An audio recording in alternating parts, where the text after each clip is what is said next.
Hello students, पिछली class में हम लोग कैरेक्टरिस्टिक ऑफ एसिड पढ़ रहे थे। एसिड की केमिकल रिएक्शन के बारे में पढ़ रहे थे और उसमें हमने आपको एसिड की केमिकल रिएक्शन बताई थी कि एसिड कैसे रिएक्ट करते हैं। और पहली केमिकल रिएक्शन जो हमने पढ़ी थी वो मेटल के साथ पढ़ी थी। उसमें हमने आपको बताया था कि जो भी एक्टिव मेटल्स हैं वो अगर डाइल्यूट एसिड के साथ रिएक्ट करते हैं तो हाइड्रोजन गैस रिलीज होती है। उसमें एक चीज़ और एक्स्ट्रा बताई थी कि जो मेटल्स रिएक्टिविटी सीरीज में हाइड्रोजन के नीचे होते हैं वो हाइड्रोजन गैस रिलीज नहीं करते हैं। और इसका कारण भी मैंने आपको बताया था कि एक्टिव मेटल हाइड्रोजन गैस क्यों रिलीज करते हैं, क्योंकि वो इलेक्ट्रोपॉजिटिव होते हैं। अपना इलेक्ट्रॉन वो एसिड में प्रेजेंट H+ को दे देते हैं और H+ एसिड से हाइड्रोजन गैस के रूप में निकल जाता है। बट जो मेटल हाइड्रोजन के नीचे हैं वो उतने इलेक्ट्रोपॉजिटिव नहीं होते हैं। अपना इलेक्ट्रॉन वो H+ को एसिड के H+ को नहीं देते हैं और इस वजह से उनके केस में हाइड्रोजन गैस रिलीज नहीं होती है। इसमें हमने आपको एक चीज़ और बताई थी कि नाइट्रिक एसिड HNO3 एक ऐसा एसिड है जो मैग्नीशियम और मैग्नीज को छोड़ के बाकी सारे मेटल्स के साथ हाइड्रोजन गैस नहीं देता है। हाइड्रोजन गैस के जगह पे वाटर मिलता है। क्यों? क्योंकि nitric acid strong oxidising agent होता है और ये जो हाइड्रोजन बन रही है रिएक्शन में उसको वाटर में ऑक्सीडाइज करा देता है। लेकिन मैग्नीज और मैग्नीशियम ये दोनों हाइड्रोजन गैस ही देते हैं। ठीक, अब इसी सीक्वेंस में हमको आगे अगली रिएक्शन पढ़नी है एसिड की, और वो है reaction of acid with metal oxide.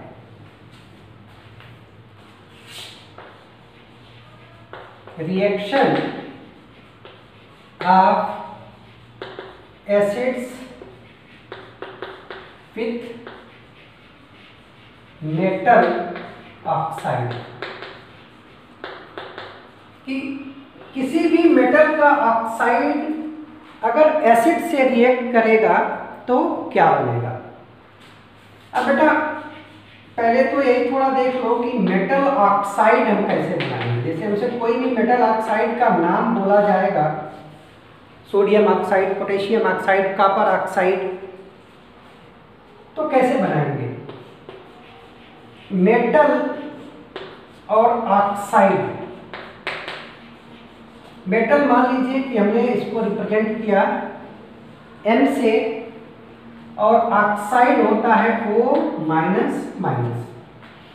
हमने आपको बताया कि मेटल इलेक्ट्रोपॉजिटिव होते हैं, ये अपने इलेक्ट्रॉन लॉस करते हैं और इनके ऊपर इलेक्ट्रॉन लॉस की वजह से आ जाता है पॉजिटिव चार्ज। ठीक, अब बात ये आती है कि किसी मेटल के ऊपर कितना पॉजिटिव चार्ज होगा तो वो उसकी वैलेंसी से पता चलता है। वैलेंसी से पता चलता है और वैलेंसी निकालने आप सबको आता है। मैं वैलेंसी निकालने नहीं जा रहा हूं बताने, बस आप याद रखें कि जो फर्स्ट ए यानी कि अल्कली मेटल्स होते हैं, कौन कौन से होते हैं बेटा alkali? Lithium, sodium, potassium, rubidium, caesium और फ्रांसियम। फ्रांसियम की बात नहीं करते क्योंकि ये रेडियोएक्टिव होता है। तो ये अल्कली मेटल के वैलेंस शेल में एक इलेक्ट्रॉन होता है और ये एक इलेक्ट्रॉन का लॉस करके अपना ऑक्टेट कंप्लीट करते हैं तो जितने भी अल्कली मेटल हैं उनकी वैलेंसी 1 होती है और वो कैटायन बनाते हैं M+ टाइप का। सिमिलरली अगर हम बात करें अल्कलाइन अर्थ मेटल की, तो जो अल्कलाइन अर्थ मेटल हैं कौन कौन से बेटा? मैग्नीशियम, कैल्शियम, स्ट्रोंशियम, इनके वैलेंस शेल में 2 इलेक्ट्रॉन होता है और ये 2 इलेक्ट्रॉन का लॉस करते हैं और जो कैटायन बनाते हैं वो M+2 टाइप का। ऐसे ही हम बोरॉन फैमिली की बात करें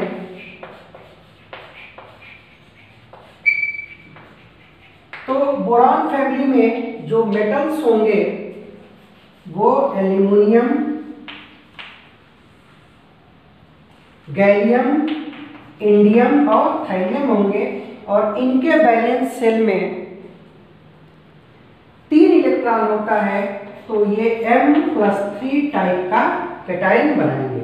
इसके अलावा आपको 1-2 और याद रखना है, जैसे कॉपर है तो कॉपर Cu+ टाइप का कैटायन बनाता है, लेड है Pb+2 टाइप का कैटायन बनाता है।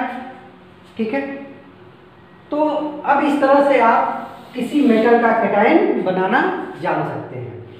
अब जब मेटल का ऑक्साइड बनाएंगे तो मान लीजिए अगर अल्कली मेटल होगा तो 1 पॉजिटिव चार्ज होगा, अल्कलाइन अर्थ मेटल होगा तो 2 पॉजिटिव चार्ज होगा, बोरान फैमिली का कोई मेटल होगा तो 3 पॉजिटिव चार्ज होगा, कॉपर और लेड होंगे तो 2 पॉजिटिव होगा। तो इन जनरल हम मान लें इसको कि इसके ऊपर N पॉजिटिव चार्ज है, तो N पॉजिटिव चार्ज है। अब इस मेटल ऑक्साइड का आप फार्मूला बनाओगे तो मैंने आपको बताया था कि हम इनके ऊपर जो चार्ज होते हैं इनका क्रॉस मल्टीप्लिकेशन करते हैं। क्रॉस मल्टीप्लिकेशन करेंगे तो ये ऑक्साइड बनेगा M2ON टाइप का। ठीक है, तो ये जनरल फार्मूला हो गया किसका? मेटल ऑक्साइड का। और इस मेटल ऑक्साइड के जनरल फार्मूले में N क्या होगा? N होगा उस मेटल की वैलेंसी। ठीक है, जैसे हम एल्कली मेटल की बात करें तो एल्कली मेटल का जनरल फार्मूला क्या बनेगा बेटा? M2O। अल्कलाइन अर्थ मेटल का जनरल फार्मूला बनेगा M2O2, बट हम सिंपल रेशियो लिखते हैं तो ये बन जाएगा MO टाइप का। बोरान फैमिली के जो बनाएंगे वो क्या बनाएंगे? Al2 या एल्यूमिनियम हम लिख रहे थे, आप जनरल लिख रहे हैं तो जनरल लिख लीजिए, क्या बनेगा? M2O3 टाइप का। ठीक है, जैसे एक एग्जांपल करें, एल्कली मेटल में हम सोडियम का लें तो क्या बनेगा? Na2O, ये हो गया sodium oxide. Alkaline earth metal में एक एग्जांपल लिखें मैग्नीशियम का या कैल्शियम का तो क्या बनेगा? CaO, calcium oxide. Boron family में एक एग्जांपल हमको लिखना है तो Al2O3, एल्यूमिनियम ऑक्साइड। इसी तरह से कॉपर का क्या बन जाएगा? CuO और PbO। तो ये हो गए मेटल ऑक्साइड, आपने बनाना सीख लिया। ठीक, अब जो भी मेटल ऑक्साइड होते हैं आपको एक पॉइंट याद रखना है हमेशा के लिए, आपके अपने लेवल पे ये बात 100% सही नहीं है, लेकिन आप अपने लेवल पे याद रखेंगे कि जितने भी मेटल ऑक्साइड हैं इन सारे मेटल ऑक्साइड का जो नेचर होता है वो बेसिक होता है। सारे के सारे मेटल ऑक्साइड का नेचर कैसा होता है? बेसिक होता है। इसमें सिर्फ आप अभी 2 एक्सेप्शन याद रखेंगे, एक्सेप्ट ये बात हम लोग फिर से दोबारा करेंगे जब मेटल एंड नॉन मेटल पढ़ेंगे। बट अभी आपको याद रखना है कि जितने भी मेटल्स ऑक्साइड हैं सबका नेचर कैसा है, बेसिक है, एक्सेप्ट Al2O3 एल्यूमिनियम का ऑक्साइड और ZnO जिंक का ऑक्साइड।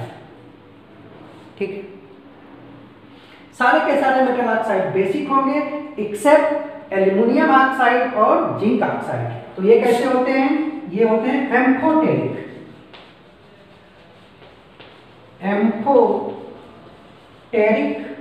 ऑक्साइड। एम्फोटेरिक ऑक्साइड का मतलब ये हो गया बेटा कि ऐसे ऑक्साइड जो एसिड से भी रिएक्शन करते हैं और बेस से भी रिएक्शन करते हैं। जनरली एक रूल है,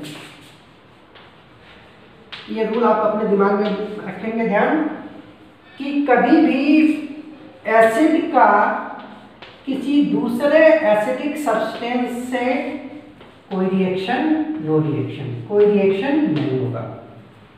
ठीक है, किसी बेस का दूसरे बेसिक सब्सटेंस के साथ कोई रिएक्शन नहीं होता है।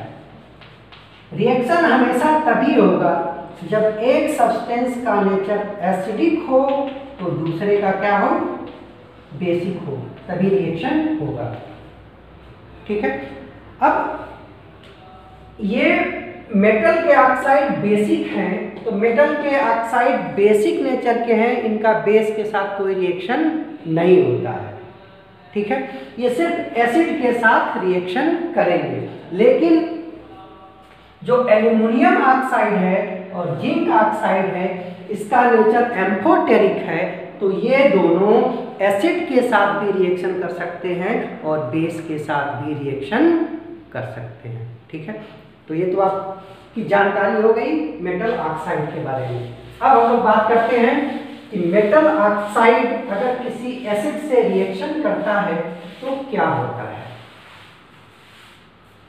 देखो बेटा, अगर आपने एसिड की रिएक्शन किसी भी मेटल ऑक्साइड से करा दिया, किसी भी मेटल ऑक्साइड से करा दिया, तो इस मेटल का सॉल्ट बनता है प्लस H2O लिक्विड बन जाता है।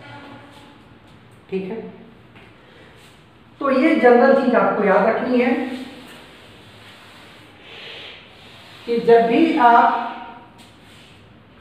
किसी एसिड की रिएक्शन मेटल ऑक्साइड से कराएंगे तो मेटल का सॉल्ट बनेगा और इसके साथ वाटर रिलीज हो जाएगा।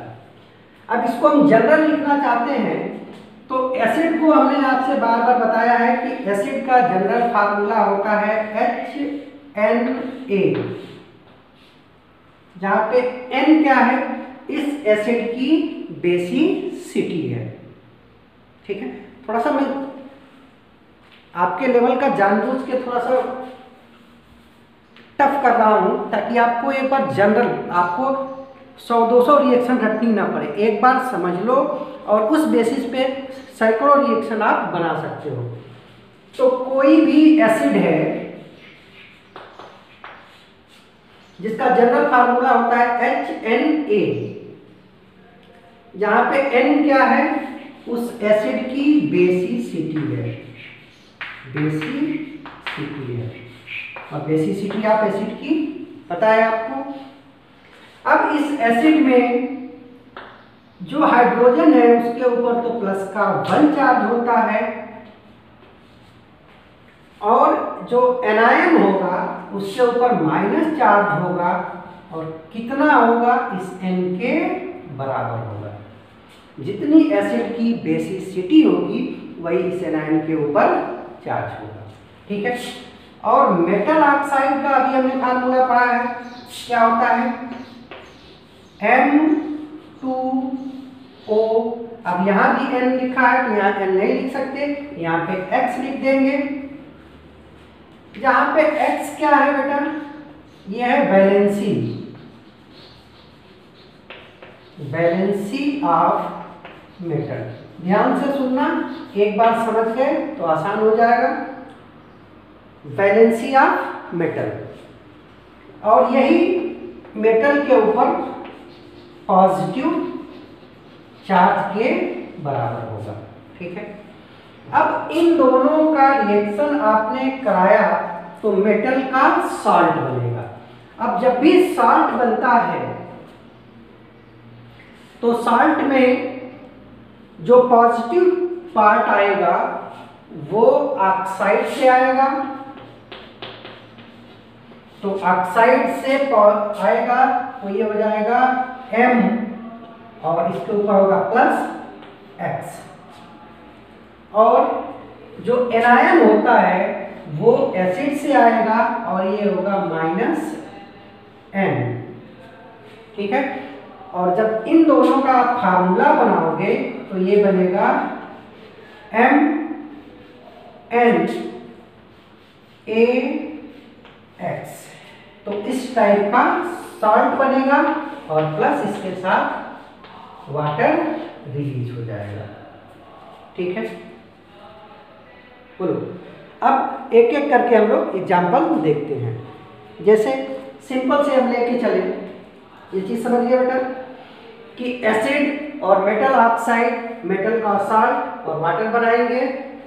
एसिड को जनरल हम लोग लिखते हैं HNA, जहां पे N क्या होता है, इस एसिड की बेसिसिटी होती है। इस एसिड के अंदर हाइड्रोजन के ऊपर एक पॉजिटिव चार्ज होता है और मेटल का एसिड का जो एनायन होगा उसके ऊपर -N चार्ज होगा। और ये ऑक्साइड का जनरल फार्मूला अभी आपने पढ़ा है। इन दोनों को मिक्स करोगे तो क्या बनेगा, मेटल का साल्ट बनेगा। मेटल का साल्ट कैसे बनाएंगे, मेटल ले आएंगे मेटल ऑक्साइड से और एनायन ले आएंगे एसिड से, दोनों के चार्ज को क्रॉस मल्टीप्लाई कर देंगे तो साल्ट बन जाएगा और इसके साथ वाटर रिलीज करा देंगे। ठीक है, जैसे अब एक एक एग्जांपल लेके हम इसी के नीचे लिखते जा रहे हैं ताकि आपको समझ में आ जाए। ये हमारा जनरल है। मान लीजिए हमने एसिड लिया HCl, हाइड्रोक्लोरिक एसिड HCl, और मेटल का ऑक्साइड लिया सोडियम ऑक्साइड Na2O। तो हमें क्या बनाना है बेटा, साल्ट। और साल्ट कहाँ से बनाएंगे, मेटल से। मेटल यहाँ पे सोडियम है तो सोडियम के ऊपर चार्ज होता है 1। एनायन कहाँ आएगा, एसिड से, तो क्या है Cl माइनस, दोनों के ऊपर चार्ज है तो ये क्या बन जाएगा NaCl, और प्लस इसके साथ बन जाएगा H2O। तो ये आपकी रिएक्शन कंप्लीट हो गई। बस आपको बैलेंस करना है तो आप बैलेंस करना जानते हैं। ठीक है, दूसरी रिएक्शन हम देखें। मान लीजिए हमने एसिड, हाइड्रोक्लोरिक एसिड के जगह पे सल्फ्यूरिक एसिड ले लिया, H2SO4 ले लिया और इसकी रिएक्शन सोडियम ऑक्साइड से कराया। अब भी हमको साल्ट ही बनाना है। साल्ट बनेगा कैसे, मेटल ऑक्साइड का मेटल लेंगे, एसिड का एनायन लेंगे SO4 माइनस माइनस। ठीक है, चार्ज का क्रॉस मल्टीप्लिकेशन, मेटल के ऊपर 1 पॉजिटिव चार्ज है, यहाँ पे आ जाएगा, इसके ऊपर 2 निगेटिव चार्ज है, यहाँ आ जाएगा, तो साल्ट बनेगा Na2SO4 सोडियम सल्फेट, और इसके साथ हम क्या बना देंगे, वाटर। ठीक है, मान लो हमको तीसरा एग्जांपल करना है। हमने एसिड, नाइट्रिक एसिड ले लिया HNO3, मेटल का ऑक्साइड कैल्शियम ऑक्साइड ले लिया। जब भी एसिड और मेटल ऑक्साइड रिएक्ट करेंगे, मेटल का साल्ट बनेगा, वाटर रिलीज होगी। तो मेटल का साल्ट बनाए, कैसे बनाएंगे? मेटल ऑक्साइड का मेटल ले लेंगे, तो मेटल ऑक्साइड का मेटल Ca++ और एसिड का एनायन ले लेंगे, तो ये होगा NO3-। ठीक है, चार्ज को क्रॉस मल्टीप्लाई कर देंगे, इसके ऊपर 2 चार्ज है तो ये 2 पॉली एटॉमिक आयन है, तो ब्रैकेट लगा देते हैं तो 2 हो जाएगा और प्लस H2। ठीक है, इसी तरीके से आप चाहे जितने हैं रिएक्शन करा सकते हैं। ये तो मैंने आपको रिएक्शन सिखाया है कैसे बनाते हैं। आपको कुछ एक एग्जांपल याद रखना है, जैसे कॉपर ऑक्साइड है, ब्लू कलर का होता है बेटा कॉपर ऑक्साइड,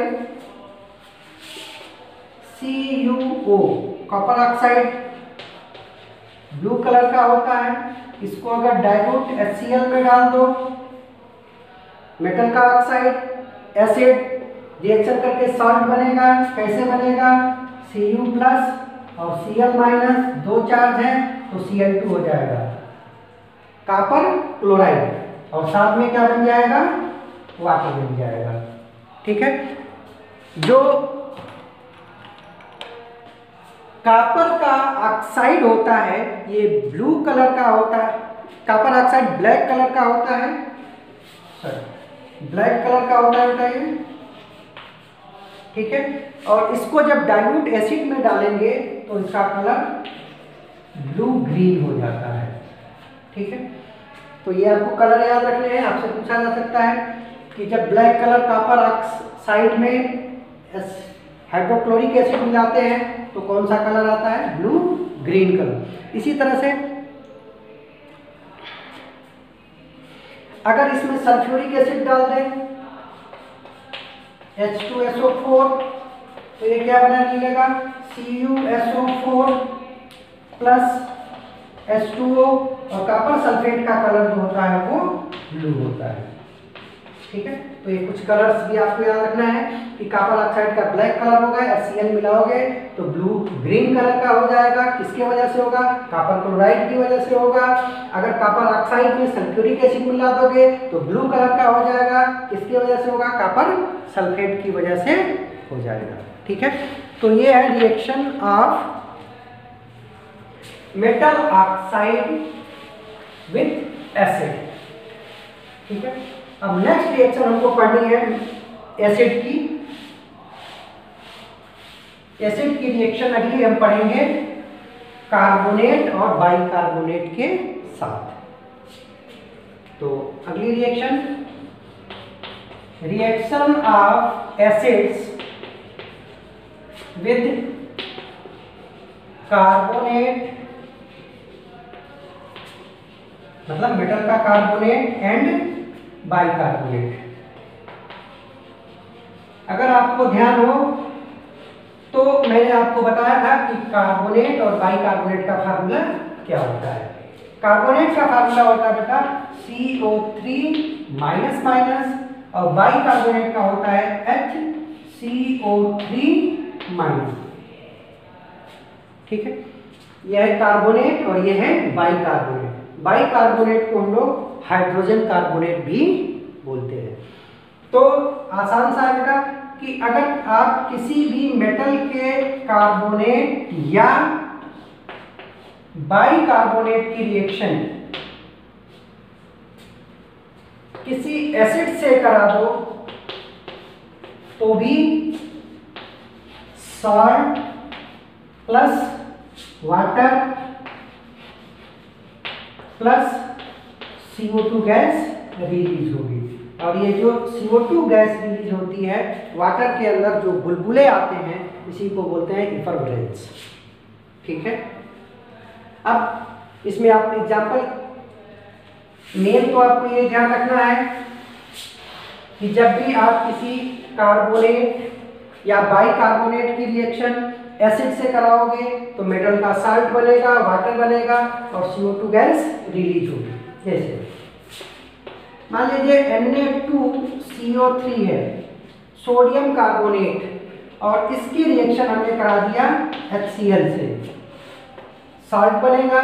साल्ट बनाने का भी वही तरीका है, बेसिक पार्ट से आपको क्या लेना है, मेटल लेना है, तो ये बनेगा Na+, और एसिड से एनायन आएगा Cl माइनस, एक एक चार्ज है, कोफिशिएंट नहीं, सिंपल हो जाएगा NaCl, प्लस इसके साथ क्या बना देना है H2O, प्लस क्या बना देना है CO2 गैस। तो रिएक्शन कंप्लीट हो गई, बैलेंसिंग बच गई, तो वो आप कर सकते हैं। यहीं पे अगर हमने सोडियम बाइकार्बोनेट ले लिया और HCl से रिएक्शन कराया, कोई फर्क नहीं है, अब भी यही बनेगा NaCl plus H2O plus CO2 gas release होगी, ठीक है, बस रिएक्शन बैलेंस करना बच जाएगा। इसके अलावा अगर मान लीजिए आप कैल्शियम कार्बोनेट ले लो, क्या लिया बेटा, कैल्शियम कार्बोनेट CaCO3, और इसकी रिएक्शन करा दिया सल्फ्यूरिक एसिड H2SO4, तो हमको पता है कि मेटल का carbonate, acid, salt, water, CO2। Salt कैसे बनाएंगे, मेटल आएगा कार्बोनेट से, तो ये हो जाएगा Ca++, एनायन आएगा एसिड से SO4 माइनस माइनस, इसके साथ H2O प्लस CO2, ठीक है, दोनों पे चार्ज सेम है, क्रॉस मल्टीप्लिकेशन नहीं होगा। इसी का अगर बाइकार्बोनेट ले लेते हैं, CaHCO3 का whole twice plus H2SO4, product अब भी यही बनेगा CaSO4 plus H2O plus CO2, बस रिएक्शन को बैलेंस करनी है, ठीक है बेटा।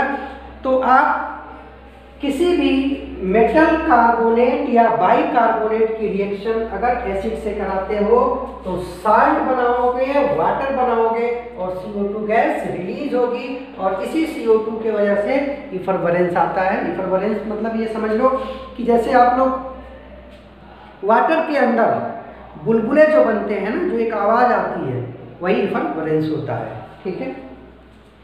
तो ये रिएक्शन हो गई, reaction of acid with carbonate and bicarbonate, ठीक है।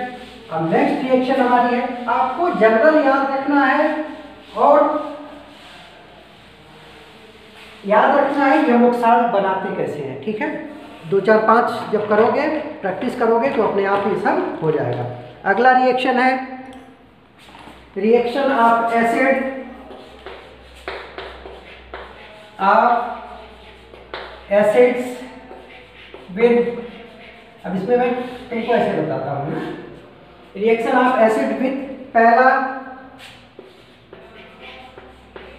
सल्फेट एंड बाइसल्फेट, और दूसरा है सल्फाइड एंड बाइसल्फाइड। बेटा ये सब फार्मूले में बता चुका हूँ, आपको याद होना चाहिए। जरा बताओ सल्फेट का क्या फार्मूला होता है, बोलो क्या होता है। सल्फेट का फार्मूला होता है SO4 माइनस माइनस, और बाइसल्फेट का क्या फार्मूला होता है HSO4 माइनस। सल्फाइड का फार्मूला क्या होता है SO3 माइनस माइनस, और बाइसल्फाइड का क्या फार्मूला होता है HSO3 माइनस। ये सब आपको याद रखना पड़ेगा बेटा ना, कि ये क्या है, सल्फेट आयन है, ये बाइसल्फेट आयन है, ये सल्फाइड आयन है, और ये बाइसल्फाइड आयन है, सल्फाइड आयन है। सल्फाइड आयन भी होता है आइड, IDE। सल्फाइड आयन होता है S माइनस माइनस, और बाइसल्फाइड क्या होता है HS माइनस, ठीक है। बहुत हम लोग उधर नहीं जाएंगे, आप ये बस सुन लो, देख लो, समझ लो, कि सल्फेट होता है SO4 माइनस माइनस, और बाइसल्फाइड होता है, एक हाइड्रोजन जोड़ दिया, हाइड्रोजन जोड़ा तो एक नेगेटिव चार्ज कम हो जाएगा, HSO4 माइनस। सल्फाइड क्या होता है, एक ऑक्सीजन कम कर दिया, SO3 माइनस माइनस। बाइसल्फाइड क्या होगा, इसमें भी एक ऑक्सीजन कम कर दिया, चार्ज भी कम हो गया। ठीक है, अब समरी सुन लो। अगर किसी सल्फेट या बाइसल्फेट की रिएक्शन आप एसिड से कराओगे तो सॉल्ट बनेगा ही बनेगा, साथ में वाटर भी बनेगा, और मेन चीज आपको याद रखना है कि जो गैस बनेगी वो होगी SO3, sulphur try oxide, sulphur try oxide. Similarly अगर आप सल्फाइड या बाइसल्फाइड की रिएक्शन एसिड से कराते हो तो बिल्कुल रिएक्शन वैसे ही होगी, साल्ट बनेगा, वाटर बनेगा। और इन दोनों में क्या फर्क है बेटा, इन दोनों में क्या फर्क है, यहाँ पे एक ऑक्सीजन ज्यादा है, एक ऑक्सीजन ज्यादा है, एक ऑक्सीजन कम है, एक ऑक्सीजन कम है, तो प्रोडक्ट में भी जो मेन हमने कहा था कि यहाँ सल्फर ट्राइऑक्साइड गैस बनेगी, यहाँ पे SO2 सल्फर डाइऑक्साइड गैस बनेगी। ठीक है, समझ में आया? फिर से सुन लो कि जब एसिड की रिएक्शन सल्फेट या बाइसल्फेट से कराते हैं तो साल्ट बनता है, साथ में वाटर बनता है, और सल्फर ट्राइऑक्साइड गैस यहां से निकल जाती है। सिमिलरली अगर सल्फाइड का और बाइसल्फाइड का रिएक्शन एसिड के साथ कराओगे तो अब भी सॉल्ट ही बनेगा, साथ में वाटर बनेगा, गैस जो होगी वो SO2 बनेगी, सल्फर डाइऑक्साइड। ध्यान कैसे रखेंगे कि कहाँ पे सल्फर ट्राइऑक्साइड बनेगा, कहाँ पे सल्फर डाइऑक्साइड बनेगा। सिंपल है बेटा, सल्फेट में 8 एक ऑक्सीजन एक्स्ट्रा है तो यहाँ पे भी एक ऑक्सीजन एक्स्ट्रा होगी। आइट में एक ऑक्सीजन कम है तो यहाँ पे भी एक ऑक्सीजन कम वाली गैस यानी कि SO2 बनेगी। ठीक है, अब इसके हम आपको एक दो एग्जाम्पल लिखते हैं। जैसे मान लीजिए CaSO4 है, इसकी रिएक्शन आप करा दो H2SO4 से। ठीक है, H2SO4 से करा दो या HCl से कराओ, ज्यादा सही है HCl से।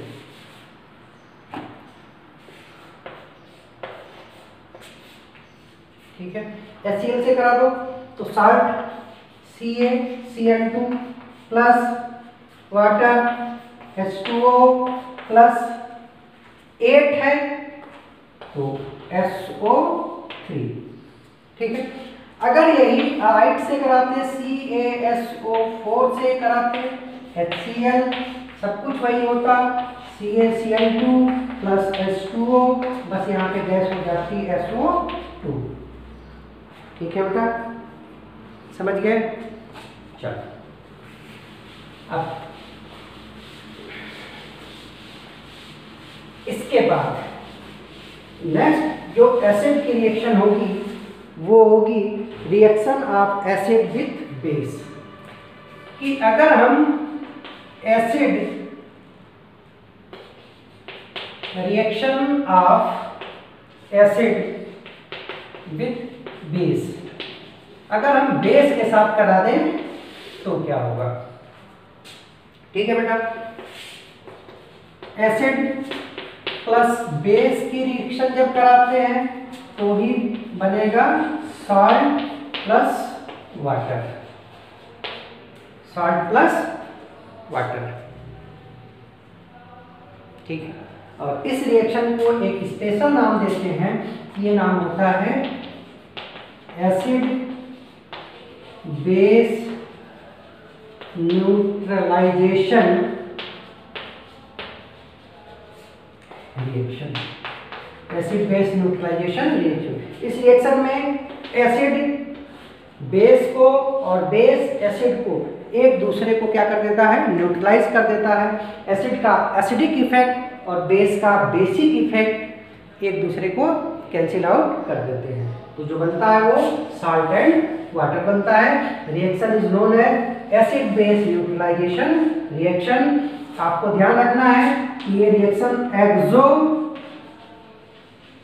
होती है, मतलब ये रिएक्शन जब भी होगी तो इस रिएक्शन में हीट रिलीज होगी, और हीट रिलीज होगी रिएक्शन से तो सराउंडिंग में जो टेस्ट ट्यूब आपने ले रखा है उसका टेम्परेचर बढ़ जाएगा। जिस टेस्ट ट्यूब में आप एसिड और बेस के रिएक्शन करा रहे हो उसका टेम्परेचर बढ़ जाएगा, वो गर्म हो जाएगा। इसके कुछ एग्जांपल मैं आपको बता देता हूँ। कोई भी एसिड ले लो,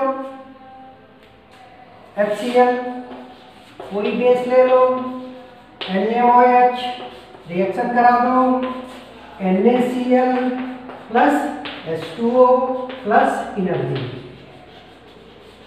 ठीक है। एसिड बदल दिया, H2SO4 ले लिया,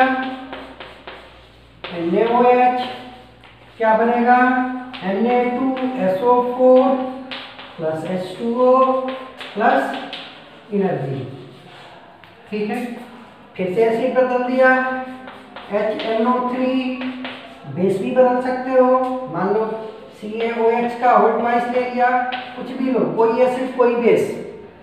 साल्ट बनाना है, साल्ट बनाते समय हमेशा ध्यान रखना कि बेसिक पार्ट का केटायन और एसिडिक पार्ट का एनायन, सारे केस में जब भी एसिड और बेस की रिएक्शन कराओगे बेटा तो साल्ट बनेगा, और इस साल्ट में जो केटायन आता है वो बेस से आता है और जो एनायन होता है वो एसिड से आता है, ठीक है।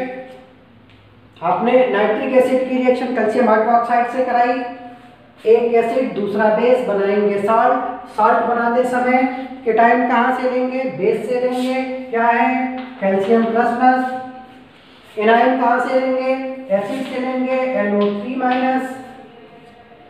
चार्ज को बैलेंस करेंगे, क्रॉस मल्टीप्लाई करेंगे, 2 प्लस H2O प्लस एनर्जी, ठीक है। तो इस तरह से आप हजारों रिएक्शन बना सकते हैं। ध्यान सिर्फ आपको क्या रखना है, एक एसिड एक बेस बनाएंगे साल्ट। साल्ट बनाएंगे कैसे, साल्ट बनाते समय एक केटायनिक पार्ट चाहिए, एक एनायनिक पार्ट चाहिए। केटायनिक पार्ट आता है बेस से, एनायनिक पार्ट आता है एसिड से, और इस केटायन और एनायन का चार्ज बैलेंस करेंगे। कैसे बैलेंस करेंगे, क्रॉस मल्टीप्लाई करेंगे। केटायन के ऊपर जो चार्ज होगा वो एनायन के कोफिशिएंट में लिखेंगे, और एनायन का जो चार्ज होगा वो केटायन के कोफिशिएंट में लिखेंगे। अगर चार्ज 1 है तो 1 नहीं लिखा जाता है कोफिशिएंट में, और अगर चार्ज सेम है तो जो भी कोफिशिएंट आएगा सिंपल फार्मूला लिखते हैं तो वो कैंसिल आउट हो जाएगा। क्लियर है, तो ये हो गया एसिड बेस न्यूट्रलाइजेशन रिएक्शन। और इस तरह से chemical properties of acid finish हो गई। अब हमको पढ़ना है केमिकल प्रॉपर्टीज ऑफ बेस, कि बेस की रिएक्शन हम लोग कैसे कराते हैं, और ये केमिकल प्रॉपर्टीज ऑफ बेस हम लोग नेक्स्ट पे करेंगे। Thank you.